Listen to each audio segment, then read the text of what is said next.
Yeah? Alfonso Cuarón directed Harry Potter and the Prisoner of Azkaban. Oh, wow. That's insane. That's right. That and Children of Men. Yeah. Same deal. Welcome to Werewolf Radar, the world's premier paranormal preparedness podcast. My name's Jordan Dahl. I am Nate Balding. And I am Roger Norquist. This week's episode of Werewolf Radar is brought to you by Monstrocorn by Monstroco. This genetically altered, highly aggressive vegetable will handle pests and corn thieves alike with its terrifying serpentine tendrils. But the corn, if you can get it, is the sweetest you will ever taste. Monstrocorn by Monstroco. What the fuck? I mean, Harvest that soul. Have you ever had it? it sounds very sweet, and I do love a sweet corn. It's so good. It's crazy. It is worth the stings and the lashings of those Monstroco proprietary serpentine tendrils and the welts. Everything candy corn promises. And the diarrhea and the violent hallucination. The greater the risk, the of a sweeter the corn corn. future. And the blisters that pop and spread popcorn like kernels and grow more Monstro corn. It's all worth it. It's all worth it. It's so good. It sounds frightening, but I'll buy 6 like always. Oh, there's some on the way to your house. Yes. They might be planted outside. Look out the door, but like carefully. They love eyes. Monstro corn. Gobble it up. Can I go first? You may. And then I would like to go with will- my predictions. It is my turn to French the speaking skull. So Oh, that's a lot of tongue, Jordan. this year, yeah, take it easy, speaking skull. So somehow there's 3 in there. Oh God. That's what makes it speak so well. So there's a video game, a phone video game Mystery date. that you should all play. I think it might cost something, but you should play a game called Year Walk. It is a really weird little point and click kind of decision maker, semi puzzle game, like you have to remember things and put them in a certain place, and it has to do with time and stuff. And it's a horror game, and it scared the hell out of me.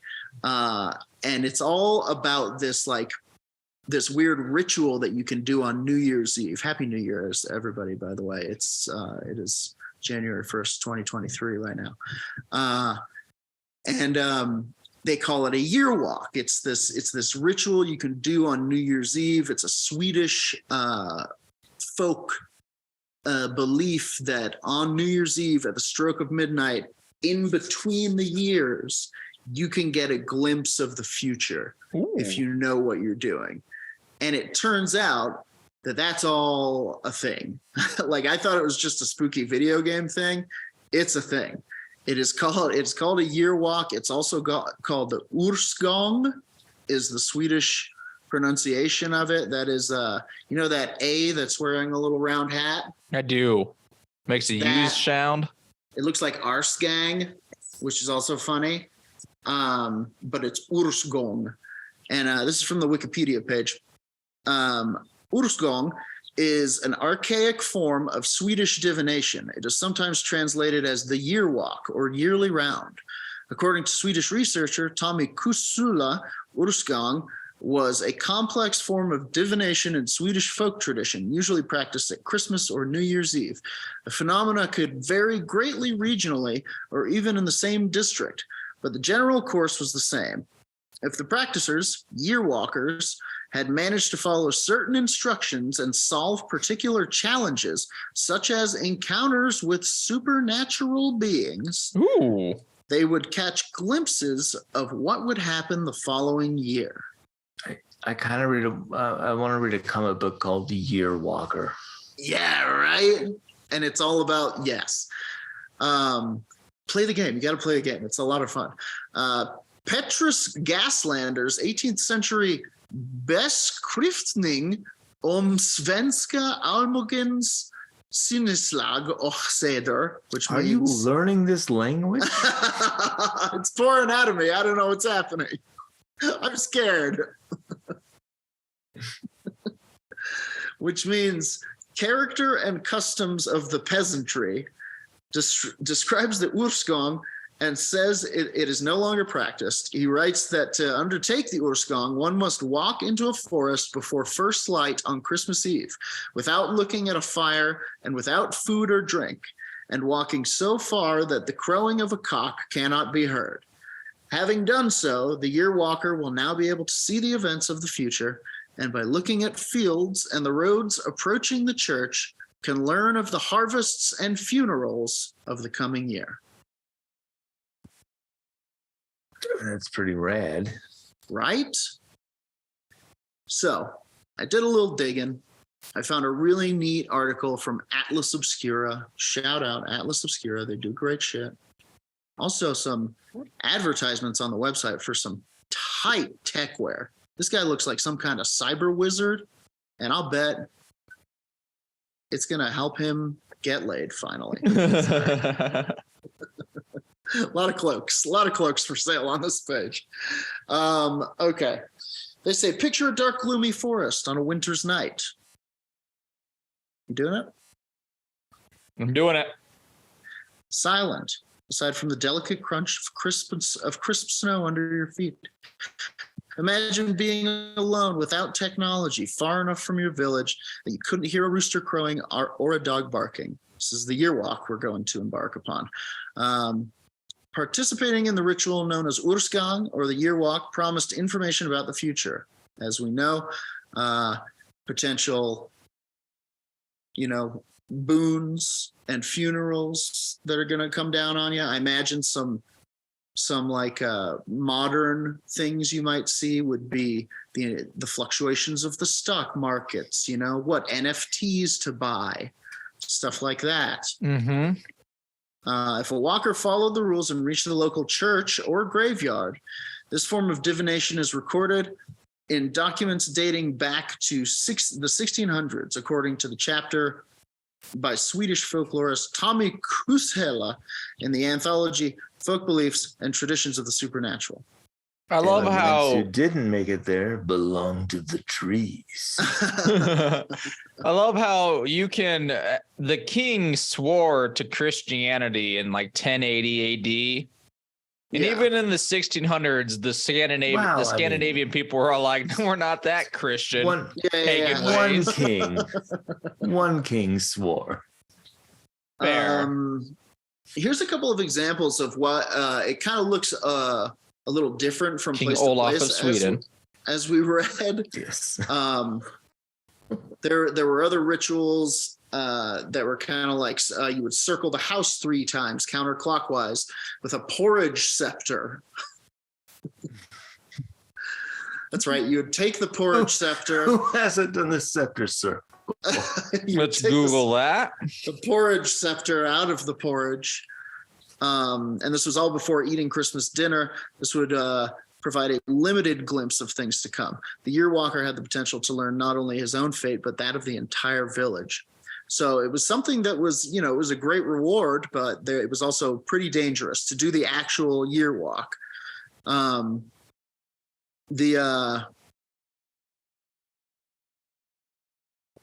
on 1 second here.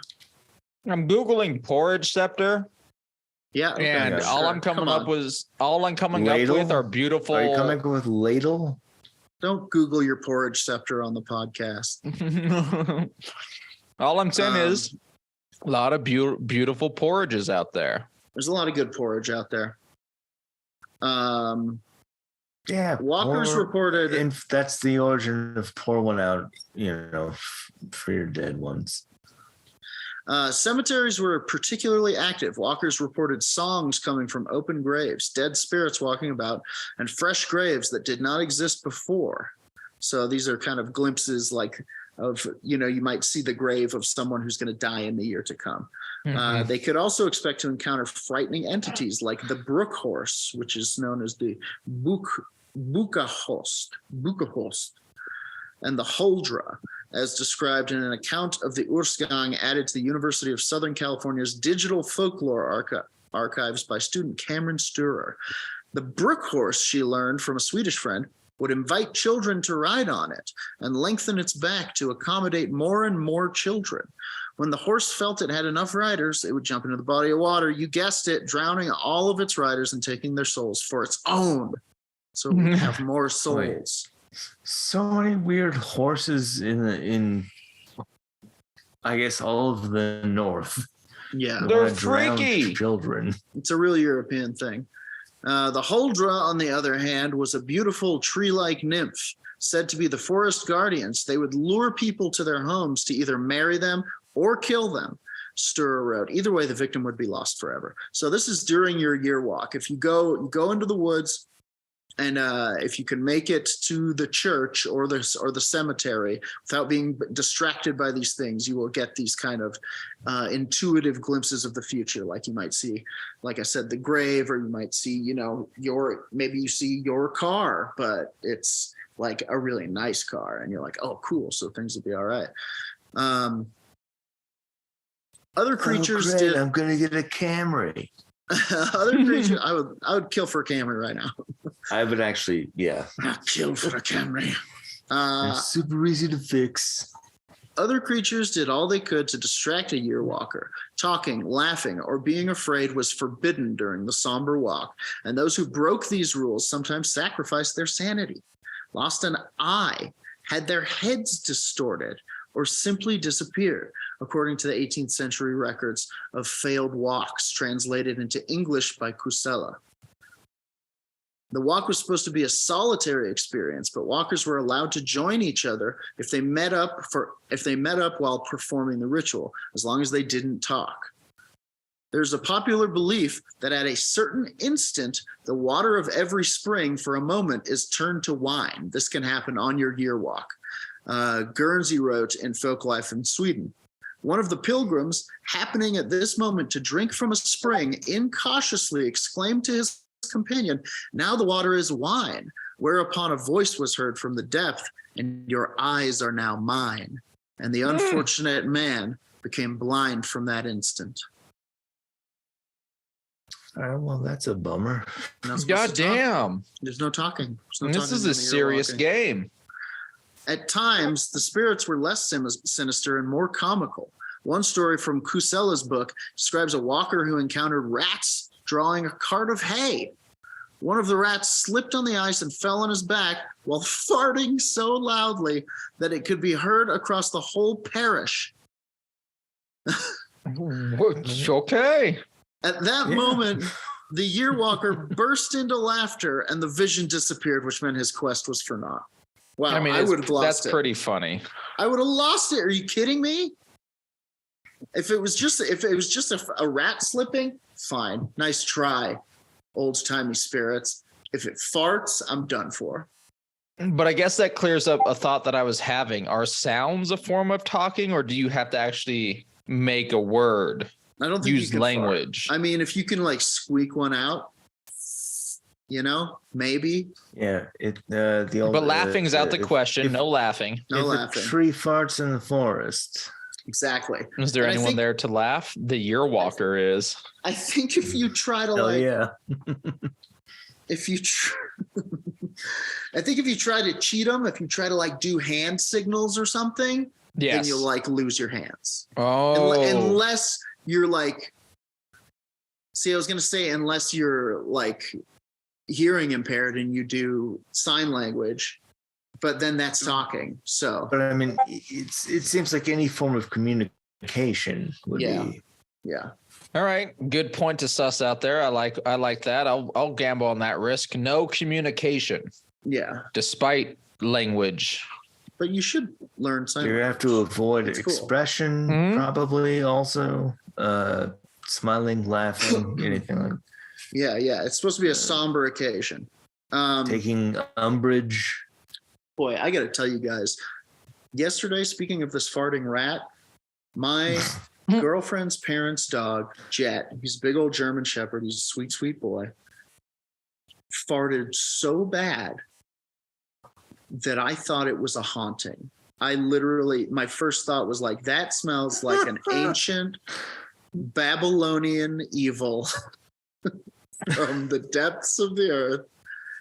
It burned my eyes. It was crazy. Dogs will sometimes do that too.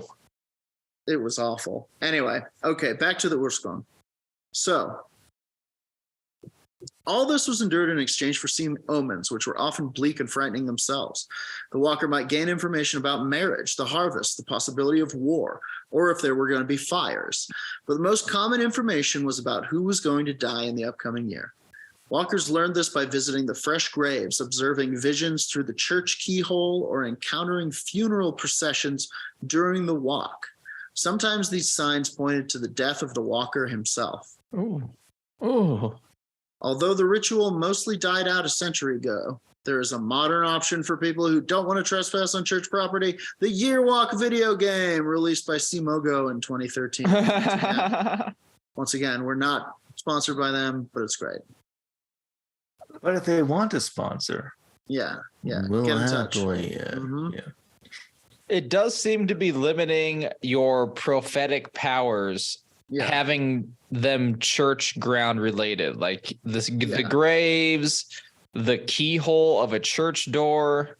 You only see certain things: weddings, funerals, various secret priest going-ons. Yeah, the occasional cult muttering in the woods, and sometimes you might see a year walker.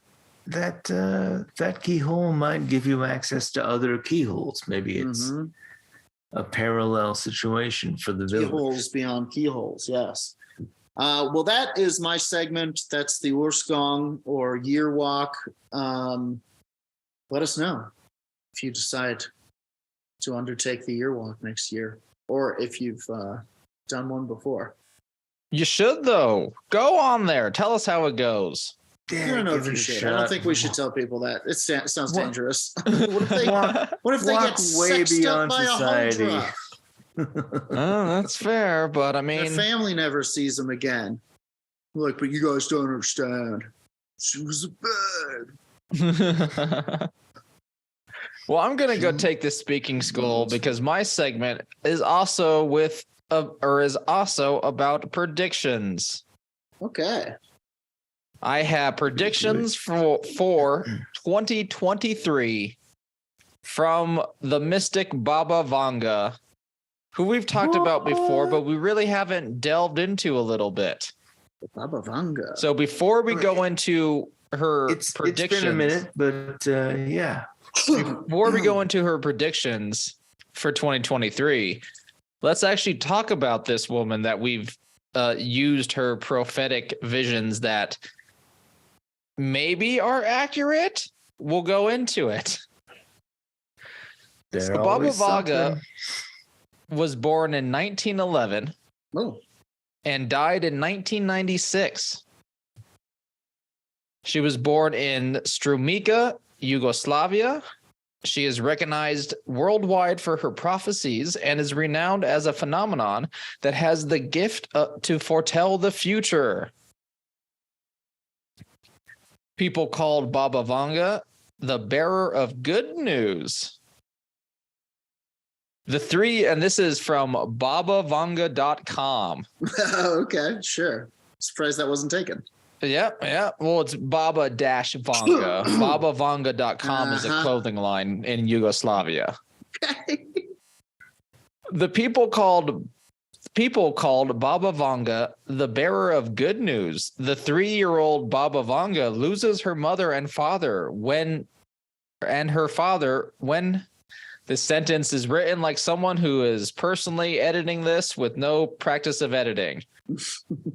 The 3-year-old Baba Vanga loses her mother, and her father went to the front during the First World War.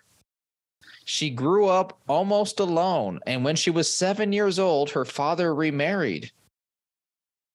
In 1923, the family moved to Neoselo, where Baba Vanga experienced great unhappiness in her life. One time, when she went to the Khan fountain together with her cousins, a dreadful storm had risen, taking Baba Vanga 2 kilometers inside the crop fields. Dang. Just took her. Took her. That's a hell of a storm. I mean, I've been moved 1 kilometer by a storm, but 2? Come on. From the dirt and dust, she felt Dorothy. From the dirt and dust, she felt a cutting pain and could not open her eyes. After 3 unsuccessful operations, she remained completely blind at the age of 12. Just like the year Blind walker. prophet. She stayed at a home for blind people in the town of Zemun until she was 18. And later she returned home to look after for her brothers and sisters after the death of her stepmother. Mm-hmm. This was the period in which unusual events began to happen. Although seems like the dreadful storm taking you 2 kilometers and ripping out your eyes was also unusual. Well, not for that time and region. Everyone was being taken. Tornadoed. People used to be stricken blind a lot more, which we can be thankful is not the way it same is. I have theories on that. There was a lot of mercury and lead in there was a lot of and drink. A lot of mineral or a lot of metal poisonings back in the day. Yeah. She stayed at the home in Zemun. This was the period in which unusual events began to happen. She often started to dream, hear voices, and have visions, talk to the dead and plants. Okay. Predict And events. plants. Yeah, and plants. Predicted Which events. is why I say we should strike 1 child blind of every generation. Good Lord. And she predicted events that most came true with extreme accuracy. We'll go into that. Shortly before her death, in the Rapute region near the town of Petrich, Baba Vanga built the church of Saint Petka, which was donated to the Bulgarian people. Today, this church and region are visited by thousands of people annually. Days before her death on November 11th, 1996 at 10 p.m. in a TV interview, she said the words... She died in a TV interview? No, this is written very poorly. Before her death, there was a November 11th interview at 10 p.m. where she said the words, "Don't hate each other because you are all my children." Oh. And that's just a nice thing to say if you're going to die. I felt warm there for a moment. Baba Yaga, when she... Vanga, sorry. Different person. Baba Vanga. I wouldn't feel the need to correct you, except that it's this podcast. Yes. Became a focus of examinations, according to the famous Bulgarian physicist or psychiatrist, Professor Georgy Lazanov and Nikola Shipkovensky, who began an extensive research about Vanga's foretelling abilities in the late 50s. Baba Vanga is a paranost, a prophet who can predict the future. Researchers were sending feedback cards to visitors of Baba Vanga to calculate what percentage of her predictions came true. This bitch was doing it every day. Thousands of visitors would come to her, and she would just be like, "Here's your future. Here's your future. Here's your future. You too. You share a future? Okay. That makes it easier for me. 2 for the price of 1. 2 for 1. So the Lazanov and Shipkovensky were giving out feedback cards to visitors of Baba Vanga, and it turned out, according to their research, which isn't exactly peer-reviewed, 80% of the prophecies were coming true. Wow. There's a couple of documentary movies about this subject. Wow. The most recent is called Vanga, The Visible and Invisible World. The movie shows interviews of Baba Vanga did with random people, as well as interviews with Sergei Medvedev, press secretary to Boris Yeltsin. Yeah, that's a guy. Yeah. Medvedev. Navina Tosheva. Yeah. He was, I believe, Boris Yeltsin. maybe briefly. Yeah, heard of him? Heard of him? Anybody? Medvedev was, wasn't he briefly president of Russia? I think so. Yeah. Old Yeltsin. That's what they called him. Navina Tosheva, producer of the first documentary film about Vanga. Sergei Mikhalkov, author of the Soviet Union Anthem. Yeah, look at. I mean, and Kyrson Ilyum Zinov, she's a businessman and politician, among others. So it's a very interview-heavy documentary. Now, many esoteric books were written close to Baba Vanga people, including staff members that show predictions she said or present interviews she had with different people. Baba Vanga said that she is having her prophet abilities from invisible creates. Let me say that again because that sounded like nonsense. Baba Vanga said that she is having her prophet abilities from an invisible creates. What? That give her, and this is probably being translated to English. Could it be invisible creatures? Probably creatures. No, it's. I thought you meant from just like an invisible creation. Okay, something like, invisible. And it gives her information about people. So this invisible thing just making information appear to her. Yeah, an ineffable might be more English. She said that when somebody stands in front of her, she sees, and this is a blind woman whose eyes were cut from her face by a tornado. Yikes. Good Lord. She said that when happened. That is what did in her own website. I mean, this is just an incredible origin story. My eyes were cut from my head by a tornado. I mean, a tornado would suck them out, surely. She said that when somebody stands in front of her, she sees their life just like in a film. Interesting. From birth to death. Interesting. Another research was conducted by the maelstrom of existence. Yeah, in front of me. I mean, surely, maybe it's possible that she, in some fashion, physicists will tell you that all time exists at the same, in the same moment, instance, whatever, and that it's just a perception issue. Maybe time is fluid, like the blob.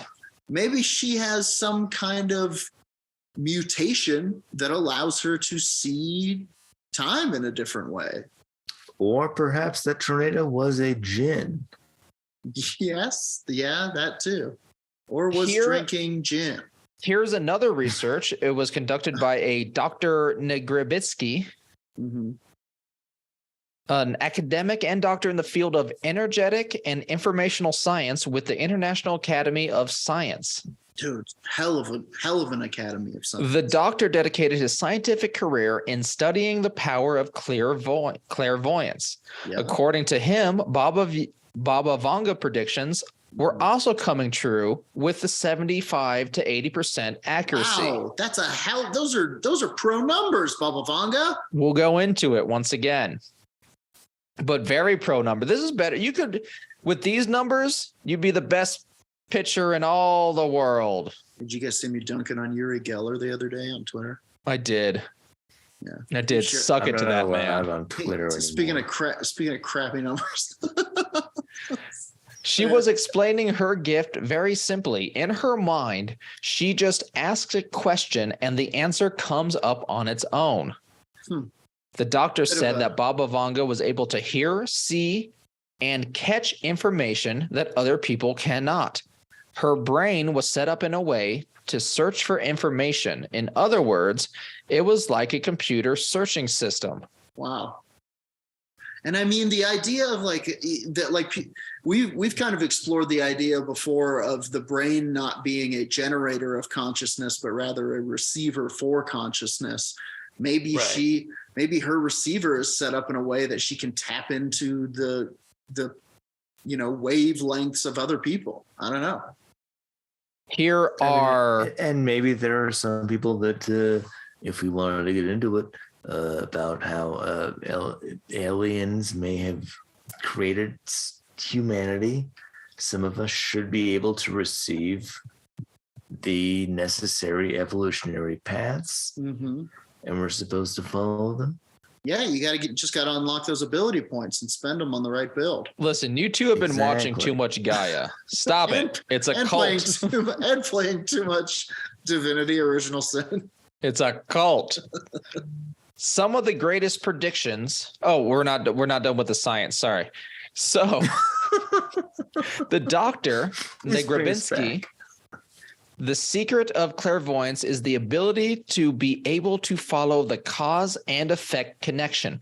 The world is organized in a way, and this is his own writing, the world is organized in a way that there are no chances and the future has multiple options. This is an enlightenment, intuition, something that to one extent or another is inherent to everybody. Baba Vanga had sonar in her brain. Baba Vanga.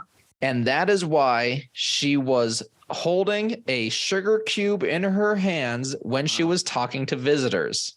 What? So all throughout all this, everything that I told you, now remember it with Baba Vanga also holding a sugar cube. Yeah, what? I don't know what that means. That's like her psychic focus, man. That's her foci.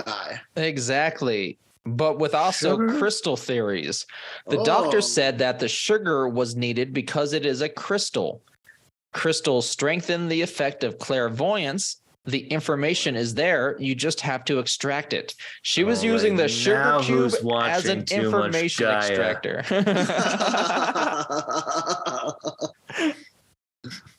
Okay. So let's go into some of the greatest predictions, and then we'll go finish my segment called Baba Yaga is not Baba Vanga. No longer. We'll go into her predictions for 2023. So the beginning of World War II, the consequences, the date on which Tsar Boris III died. He was a Bulgarian king. Oh, Tsar Boris. Tsar Boris. I thought there was a guy named Tsar Boris. We have to stop Tsar Boris. She predicts the breakup of Czechoslovakia, the riots in Lebanon, the war in Nicaragua, the election of Indira Gandhi, and her short after death, the breakup of the Soviet Union, the nuclear disaster in Chernobyl, Ukraine, not Chernobyl, Georgia. That's a different place. Different place. And a different nuclear disaster. Different nuclear disaster. The date when Stalin died. Oh. The U.S. attacks on... This is how it's written. The U.S. attacks on September 11th. Oh, well, that's okay. Well, honestly, okay, we can tell what message boards they've been. So she's saying that George did the September 11th attacks on the United States is what she meant, or what they meant to write here. But this is some inside job shit. Yeah. The disaster of the Russian changed, man. Yeah. The disaster of the Russian Kursk submarine. Oh, that was awful. And many others. I have no jokes to add for that. Also, Friends. Baba Vanga stated that she was able to talk to people who died hundreds of years ago. Dang. According to her, 200 after 200 years, I assume in her own lifetime. So we're at 2020 or 21 something or other. Sure. Humans will make contact with alien-like brothers from another world.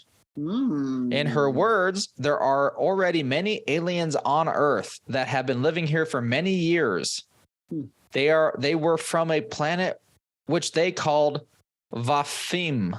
Vafim. In their language. Vamfim. Can you spell it for us? VAMFIM.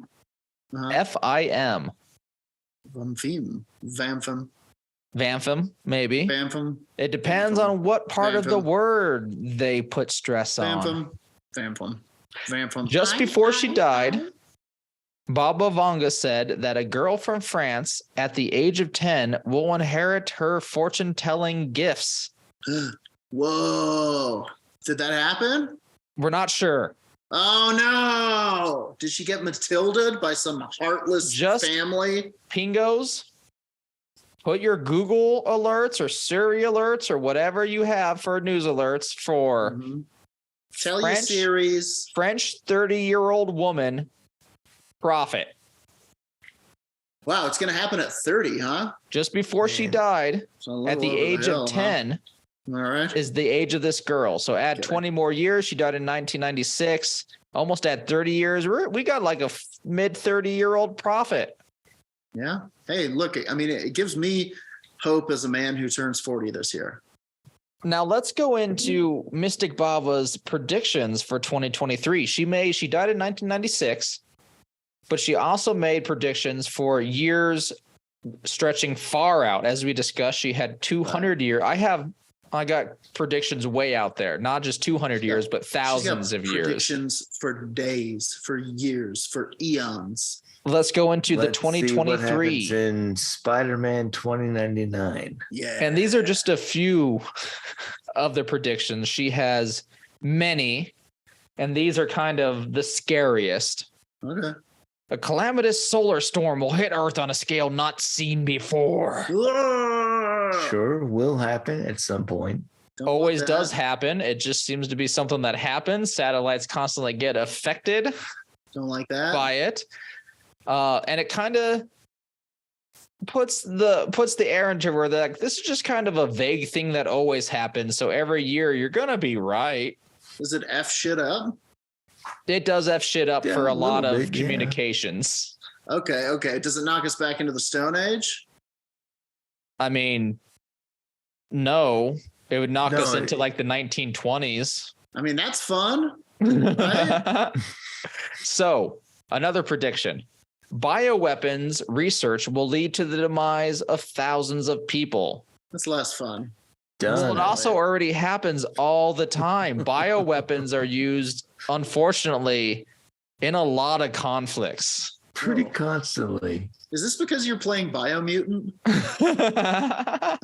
No, this is just on me, unfortunately, knowing the horrors of conflicts in the modern age. But as you can kind of see, these predictions are just kind of vague things that happen. In her time, she witnessed the bioweapons of World War I.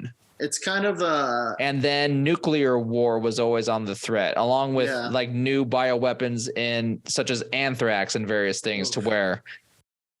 Yeah, it's scary. Well, has anybody ever actually thought the nuclear war was going to happen? Well, yeah. Like, I know that it was. There was a council who keeps a clock about it. Right, but it's a fake threat, right? Because no one's going to do it to destroy all of humanity. Here's the problem. Here's the scariest thing about it. And I don't want to freak anyone out, but you're tempting the fates. I have to step in and say something. Now. This next part actually goes into kind of what we're talking about. The Earth orbit will shift, possibly due to a nuclear disaster or asteroid hit. Neither one of those will actually shift the Earth off of its orbit. Yeah, but it's like the problem is sometimes those nuclear weapons that nobody's going to use get into the hands of like absolute psychos. Think of the most unstable person in your life. The villain from Johnny Quest, the new adventures of Johnny Quest. That's a person that I actually can't imagine getting their hands on. Yeah, but imagine if they did. Imagine how mad that person gets sometimes, and how much they'd just be like, "I'll fucking kill us all," and then like. Yeah. There are several agencies who are doing clandestine things to help. Somebody else has to turn the other key. Yeah. But that's just for official nuke. What Jordan's saying is them unofficial nukes. Them unofficial nukes. All you need to do is just lick this end so you don't get shocked when it blows up and annihilates humanity. You know how Tim Pool is always going on about how everyone deserves a personal nuclear warhead? God damn. That's the man that Jordan's talking about. All right. So her other prediction is that children will begin to be born in the laboratory. Which is already kind of happening. Wasn't it already happening in her lifetime? Like IVF? I can't pronounce it now because thank you. It could technically be considered this. But they're also just kind of vague things to where you can easily shift a lot of national or international events to do for like the bioweapons research will lead to the demise of thousands. There are several things that could lead to that being accurate. So I'm not saying I believe in Baba Vanga. I'm saying the opposite. Yeah, but I mean, by the same token, like, don't believe in Baba Vanga. However, the wrong guy getting I don't know, a shitty pizza one day. Yeah. Makes him go, about. You know what? I'm going to go find those goddamn nukes. Yeah, and I'm taking you all with me. Well, you know what? I believe in a little thing called love. And I don't know what that has to, I don't know what that has to do with any of that. But I also now have some things that I kind of believe from Baba Vanga. Like, I don't believe anything she predicts in our present time because it all can be very easily construed to it, just like Nostradamus predictions, where like, this is all nonsense. Yeah. However, the Bulgarian prophetess reportedly made far-flung predictions that are also fascinating to consider, such as between 2170 and 2256, a Mars colony stocked with nuclear weapons will demand independence from Earth. Okay. Yes. I support the Martian rebels. Despite us not having a lot of evidence, although this morning I did watch a video that was titled Cell Phone at Elvis Concert 1970. Yes. Love those. So between 2262 and 2304, time travel will be discovered and developed. So time travel, I don't know why we're not seeing more time travelers except for in Elvis videos. Yeah, that's weird. Maybe you can't. Maybe you can only time travel from from the point that time travel was invented onward. Well, it's only forward going or something. I actually have a whole script about that. Ooh, really?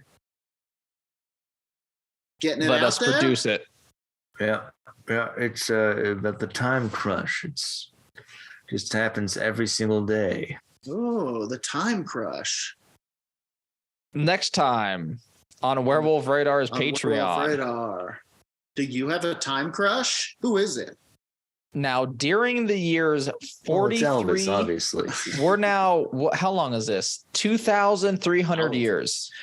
4302, between the years of 4302 and 4674, humans will have achieved immortality. That's already happening too. People assimilated with the aliens and live scattered throughout the cosmos. Ooh, love that. In 5079, the universe will come to an end. Oh no, that's so soon. It's much sooner than I thought it would be. We don't. I mean, that's barely 1,000 years of our Star Wars period. And that is that just the universe comes to an end. the universe. Yes. Yeah. Do you guys Doesn't ever mean we watch- don't mold into the next side. Sure. And We're going to become be part of immortal the when the universe multiverse. ends. What You the guys fuck watch- does that mean? Do you ever watch those Kyrgyzstan videos on YouTube? Mm-mm. Kyrgyzstan. It's like these really heady kind of sci-fi science. I would call it fringe science concepts explained in a very accessible kind of cartoonish but not pandery way. They're really good. They're really good. Look up like what is quantum computing is a good one. They have a bunch of really neat videos about this exact thing.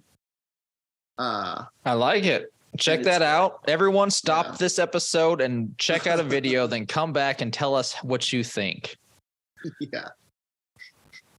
That ends my segment, though. Baba Vanga, we learned a little bit about her. I didn't know she had a tornado origin story. Well, and I think we have to assume that everyone caught in tornado now. Got Maybe. your eyes- yeah. If you've had your There's eyes some sucked kind out of- by yeah. a tornado, you've been given the gift of tornado vision. Try giving some prophecies. Yeah. And she was studied. Like I just said that I don't believe her. I think everything she says can be misconstrued. But 2 research groups did statistics on her, and she has an 80% accuracy rating. She was just doling them out. Anyway, fascinating woman. We'll talk about her more because she made so many predictions. They're fun to talk about. Now I pass the skull to you, Nate. All right, I'm gonna Oh, God. Okay. Thank you for turning off your To, camera while you did that. Yeah, you're welcome. Let's talk about the Kikiyaon. The what? Kikiyaon. Kikiyaon. So this is mostly from the Cryptid Wiki, and I'll get into a cryptozoology blog in a second. Ooh. And this will be quick. The Kikiyaon, or soul cannibal, is one of the most terrifying and at the same time. That's right. Fucking whoa. That's already so the- metal.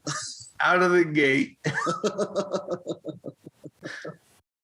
One of the most terrifying and at the same time one of the least seen and understood of all the forest creatures. Yeah. Its very name conjure a look of horror. It's Yeah. described as resembling It sure can. I just did it. It's described as resembling a large owl, especially its head. Yes. It is a- Yes.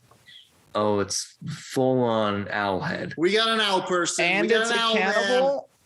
Oh, it's just not just a regular cannibal. Oh, a Roger. Yeah. soul cannibal. What is So cannibal. What is with humanity and these owl cannibals? They I'm seem telling to you. just follow us owls around. that fucking wanted to eat humanity. Yeah, I don't think humanity's the problem here.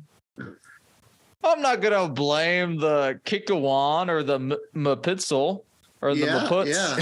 Or Yeah. Wow. What's it again from Prey? Jason helped us. Mapitzel, I think. Thank you. Yes, the Comanche owl Yeah. cannibal. Yeah. Yeah. There's a lot of owl Anyway, cannibals out I'm there. just afraid to go outside at night. Yeah, it does. It seems to be. I mean, more importantly, what you're pointing out is kind of a folkloric pattern that makes you wonder where did it come from, you know, and why And do maybe people, they're everywhere. Yeah, why do people keep returning to this particular archetype? Could it be based on something real? Yeah, because this is largely in Gambia, but Oh, okay. around that area. Okay. It has a huge beak and raking talons on its arms and feet. In many respects, it is a mixture of a bird and human. The Bambara people say it has a huge pair of feathered wings which grow from its back. I'm glad you didn't say dick.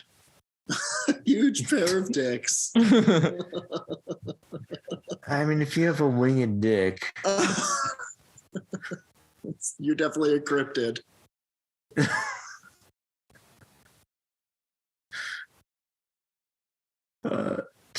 Huge pair of wings growing from its back, which is my preferred kind of owlman. To be honest, the gargoyle style owlman who still has like hands with owl fingers on them or whatever. Ooh.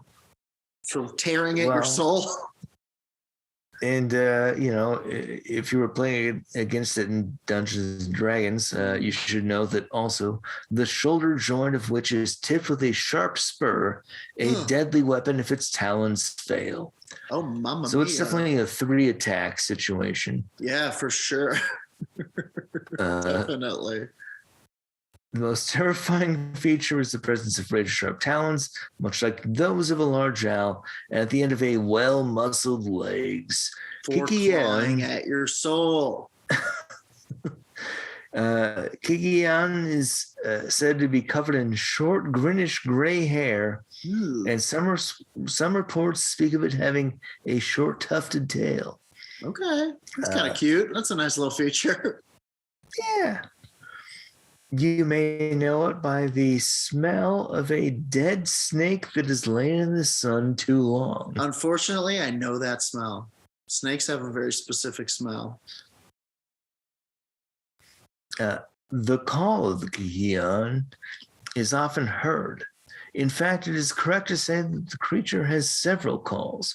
The one most commonly heard is a deep-throated grunting, which carries for miles across the savannas. To an ornithologist, they would come. This call would come from a giant Pell's fishing owl, which also worth looking up because that's a weird one. It's a weird one. Owls are weird in general. I mean, no shade on owls. Not trying to make war with the owl folk. Just they're a weird bunch. They're an odd bunch. And it's us that needs to evolve because y'all normal. But to us humans, you scare us a little. It's weird. It's weird. Well, the ones that attack people. Yeah, and eat their souls specifically. What's up? What's going on there? The other call, which cannot be attributed to any known owl, is the strangled cry it utters from deep in its throat. This then becomes a screaming moan that drifts in the night air. It's a terrible sound, which has been likened to that of a man being strangled slowly. Oh. Shoimbus.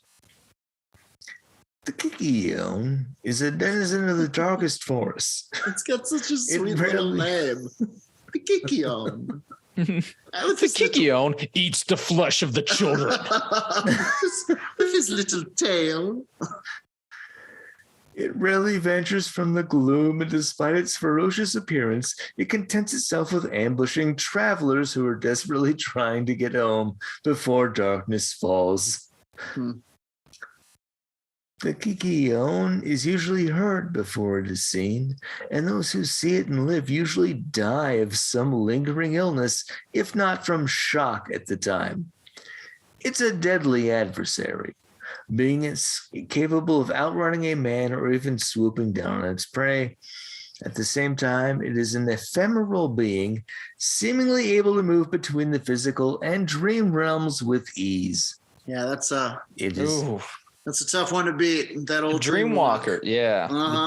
Dreamwalkers are tough. There's stories about them in Aboriginal cultures. I forgot the exact one. Dream time. But what do you do? What do you do with something that can travel your dreams? You got a Freddy Krueger on your hands, for crying out loud. Indeed. Yeah, you gotta grab them and pry them out and make them go through a whole crazy maze of Uh-huh.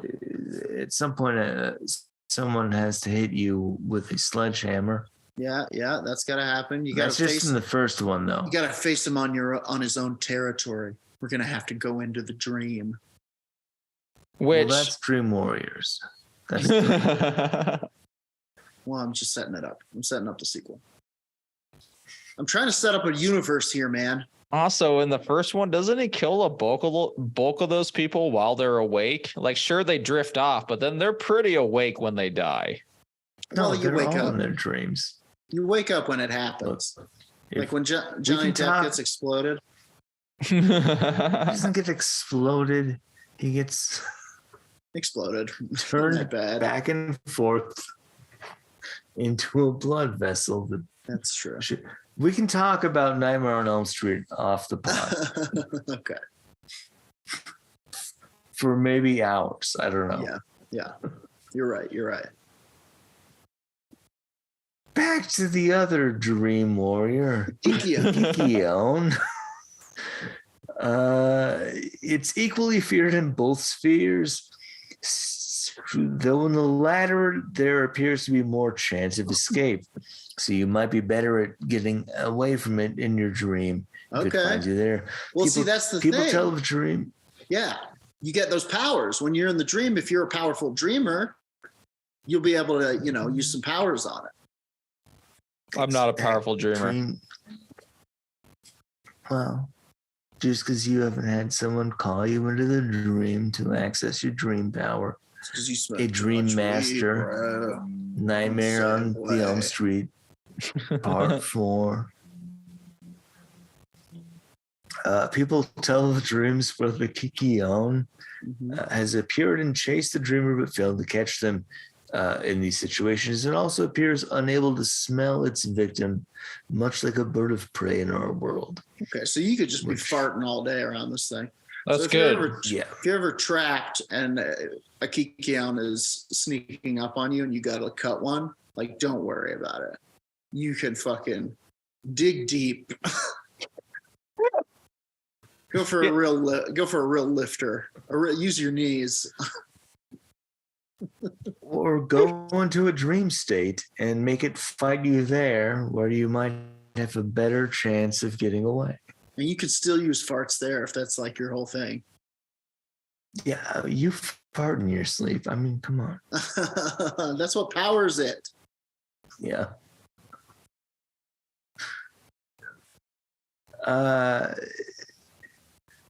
Do we want to get into this whole cryptozoology article, or no? I think we've probably gone too far.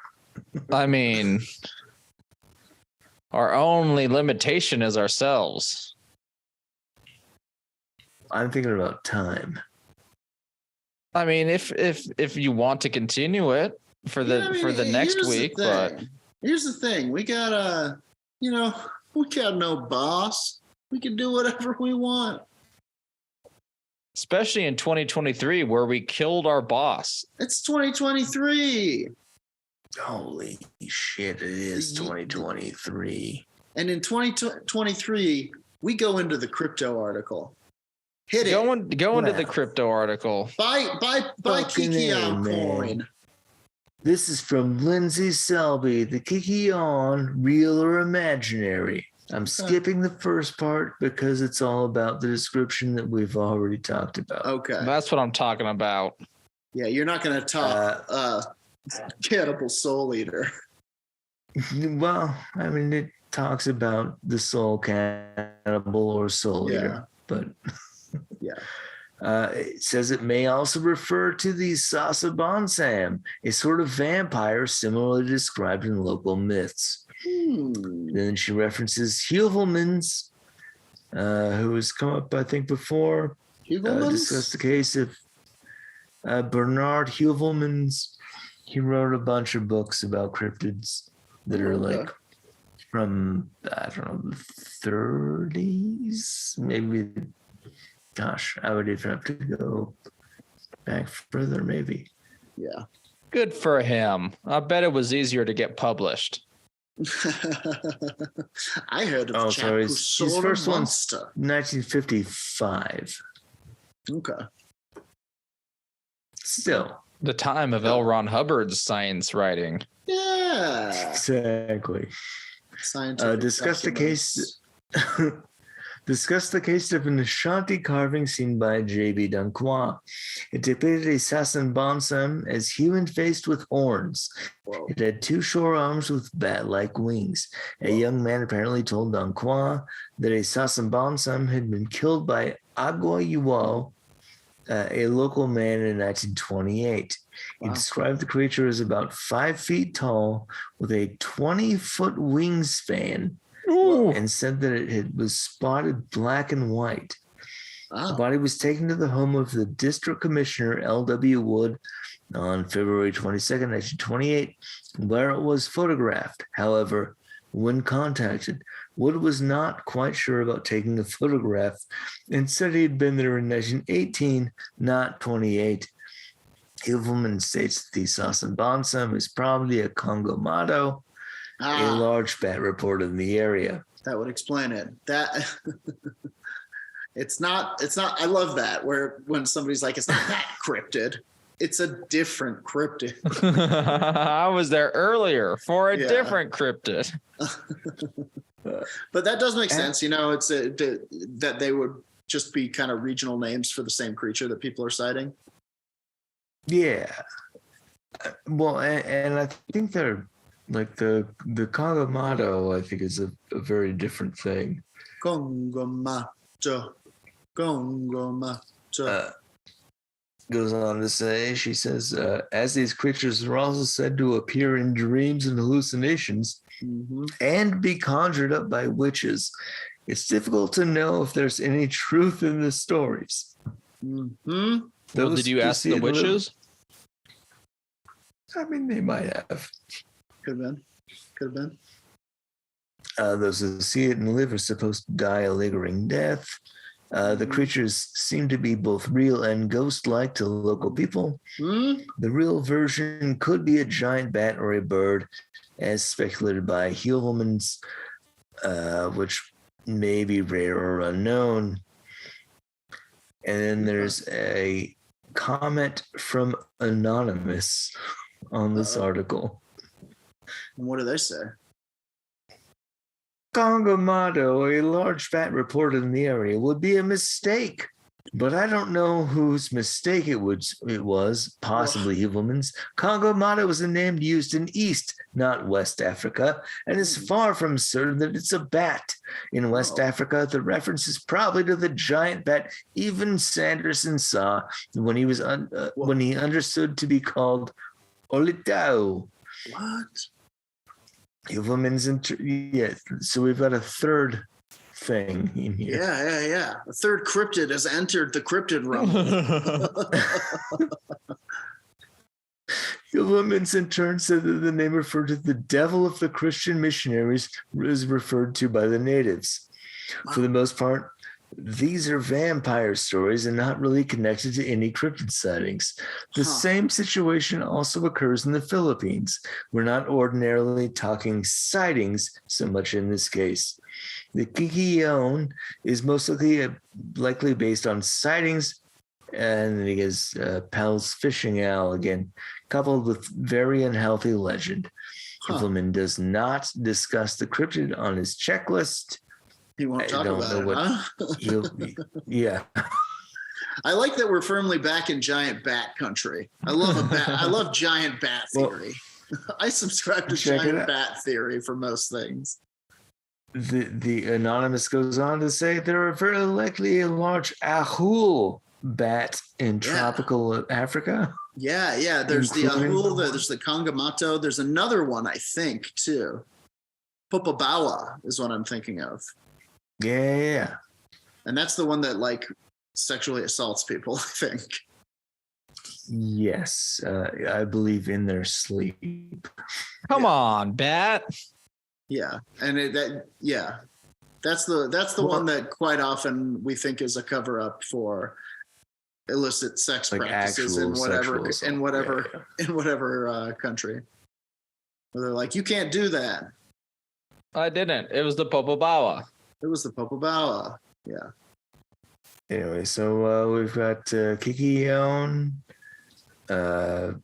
with several different vampiric bats related Nice. that are all possibly happening. I mean, I think there's 5 total counts of different vampiric winged creatures at the very least between these things. So Nice. something's out there. Everybody. I mean, not nice, terrifying, but you love to hear a vampire story. Especially when it's currently far away from you. There's something about when the monster becomes a bloodsucker that I'm all like, fuck yeah. Folks, that does it for another episode of Werewolf Radar. Thank you so much for your continued support of what we do. If you really like what we do, go over to patreon.com/Werewolf Radar. You can become a Dark Council member. You get art, you'll get extra episodes, you'll get fiction, you get all kinds of shit. Just dropped right at your feed, you know? You get loaded on radar. You can find us literally everywhere. Twitter, Instagram, Twitch on Mondays, 4 p.m. Mountain Time. We usually play a D&D game. We playing tomorrow? I think so. Which means we're As playing far as I today. Yeah. When you're hearing this. Fucking yeah, baby. Shout out to Chuck from Snappy Little Numbers for our intro and outro song. You are the best. What else am I forgetting? What am I forgetting, Raj? Give us a 5-star review wherever you can. Give us those 5 stars. Give it to the 5 stars. It's really the best way to support us. Like, you can go to patreon.com, give us financial support, because running a podcast is expensive. But truly, if you don't got that $5 or whatever, just give us a 5-star review. It's free. You can do it on Spotify, Stitcher, Apple Podcast, all sorts of platforms, and that helps King other Supers people app. find us. Yeah, go to the King Supers app, Google Werewolf Radar, make them search us. Yeah. Exactly. But anyway, give us a 5-star Good review SEO. wherever you can. Yeah, please, we need it. Thank you so much. You're the best. Happy New Year. Tell us about your year walks. Tell us about your weird stories, wherever they are. We would love to share your stories. We're going to get a ghost hotline one of these days. But until then, until next time, as always, on the count of 3, 1, 2, 3, punch Punch the sky, Spaceman Joe.